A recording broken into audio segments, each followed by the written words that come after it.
একটা ভিডিও দেখাই, একটা না দুইটা দেখাবো, কিন্তু একটা টেলিফোনের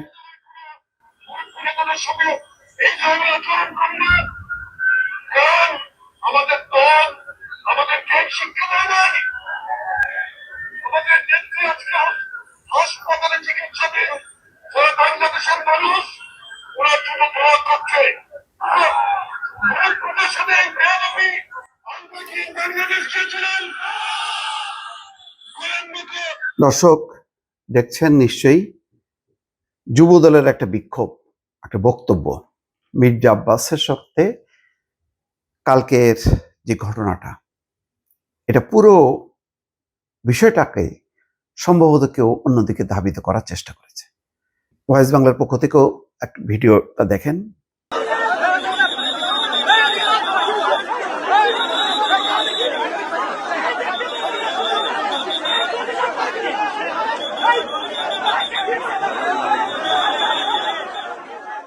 মির্জা আব্বাস খুব শান্তভাবে এসছে এবং ঘটনা শোনার সাথে সাথেই, যেহেতু ওসমান হাদি ঢাকা ৮ আসনের নির্বাচনে প্রতিদ্বন্দ্বী প্রার্থী, সেই অর্থে মির্জা আব্বাসের প্রতিপক্ষ। কিন্তু দেখেন, ঢাকা ৮-এ তো আরো অনেক প্রতিপক্ষ থাকবে, তাই না? ওসমান হাদিকে সে স্বতন্ত্র প্রার্থী, সেখানে শক্তিশালী প্রার্থীকে নিঃসন্দেহে জামাত যাকে নমিনেশন দেবে তিনি হবেন। আবার শুনছি যে সাদিক কায়েম ডাকসুর ভিপি, সেও নাকি দাঁড়াতে পারে। তাহলে এদেরকে বাদ দিয়ে ওসমান হাদি নিশ্চয়ই এমন প্রতিপক্ষ না যে মির্জা আব্বাস ধরাশায়ী হয়ে যাবে। ফলে মির্জা আব্বাসের পক্ষ থেকে মানে হাদিকে চেস করা হবে, এমন হবার কোনো হিসাবেই মেলে না।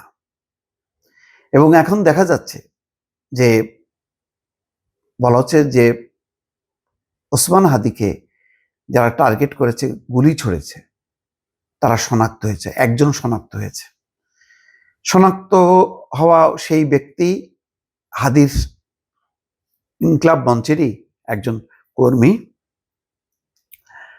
বেশ কিছুদিন থেকে হাদির সাথে সাথেই আছে নির্বাচনী প্রচারণায়। তারপর কি কারণে এই আততায়ী হয়ে গেল এবং গুলি করলো, সেটা তদন্তের মানে অপেক্ষা রাখে। এর মধ্যে বিএনপি কেন প্রতিপক্ষ হলো, মির্জা আব্বাস কেন প্রতিপক্ষ হয়ে গেল? এবং ঢাকা মেডিকেলে যখন মৃত্যু যন্ত্রণায় ছটফট করছে, বাঁচবে কি বাঁচবে না তেমন একটা শঙ্কায় সবাই শঙ্কিত, সারা দেশ দোয়া করছে যাতে হাদির মতন একটা তরুণ প্রাণ বেঁচে যাক, এরকম একটা প্রতিবাদী কণ্ঠ, তুখোড় আলোচক, বক্তা, মানে তার যাতে জীবনটা রক্ষা পায়। ঠিক সেই সময় মির্জা আব্বাস গেছে, অনেকেই গেছে, কিন্তু মির্জা আব্বাসকে টার্গেট করে একটা মত তৈরি করার চেষ্টা করা হয়েছে। কালকে রাতে মির্জা ফখরুল ইসলাম আলমগীর অত্যন্ত ক্ষুব্ধ হয়েছেন, বক্তব্য দিয়েছেন। তারপর এই যে যুবদলের পক্ষ থেকে দেখছেন যে সেখানে বক্তব্য দেওয়া হচ্ছে। তার মানে কি এই ঘটনাকে পুঁজি করে কেউ কেউ ঘটনা ভিন্ন দিকে পরিচালিত করার চেষ্টা করেছিল কিনা,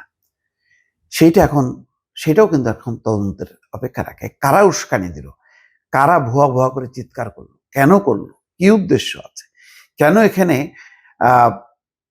বিএনপি প্রতিপক্ষ হয়ে গেল, অথচ প্রতিপক্ষ হওয়ার কথা কিন্তু আরো অনেকের, বা কারো কারো। আমি সেদিকে আর ইঙ্গিত করছি না। বিএনপির দিকে আঙুল তুলে কারা একটা অস্থিতিশীল পরিস্থিতি তৈরি করতে চায়। তার মানে সামনে নির্বাচন, সেই নির্বাচনে বিএনপিকে যাতে বেকায়দায় ফেলা যায়, যেহেতু বিএনপি অনেক আগে থেকেই নির্বাচন চাইছিল, দাবি করছিল এই 5ই আগস্টের পট পরিবর্তনের পর থেকে, এবং তখন কোনো কোনো মহল খুব তাচ্ছিল্য ভরে সমালোচনা করছিল যে এরা ক্ষমতা চায়, এরা সংস্কার চায় না, এরা বিচার চায় না। সেই গোষ্ঠীগুলি কি তাহলে আবারও নির্বাচন যাতে এই ঘটনার প্রেক্ষিতে ওসমান হাদিকে যে হত্যার চেষ্টা ঘটনাকে কেন্দ্র করে তারা কি এমন একটা পরিস্থিতি তৈরি করার চেষ্টা করলো এবং বিএনপির বিরুদ্ধে একটা জোয়ার তোলার চেষ্টা করলো বা রব তোলার চেষ্টা করলো যাতে নির্বাচন বানচাল হয়, অথবা নির্বাচন হলেও যাতে বিএনপি চরমভাবে ধরাশায়ী হয়। সেই উদ্দেশ্য কিনা এটা ভেবে দেখার দরকার।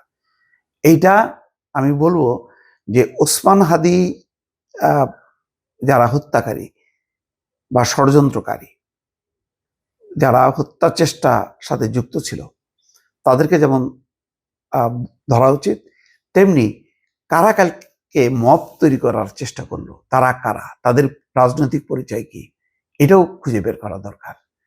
পুলিশ যাতে আইন শৃঙ্খলা কর্তৃপক্ষ যদি এই বিষয়গুলো নিয়ন্ত্রণ না করে, তাহলে কিন্তু সামনের দিনগুলোতে আইন শৃঙ্খলা পরিস্থিতি স্বাভাবিক থাকবে না।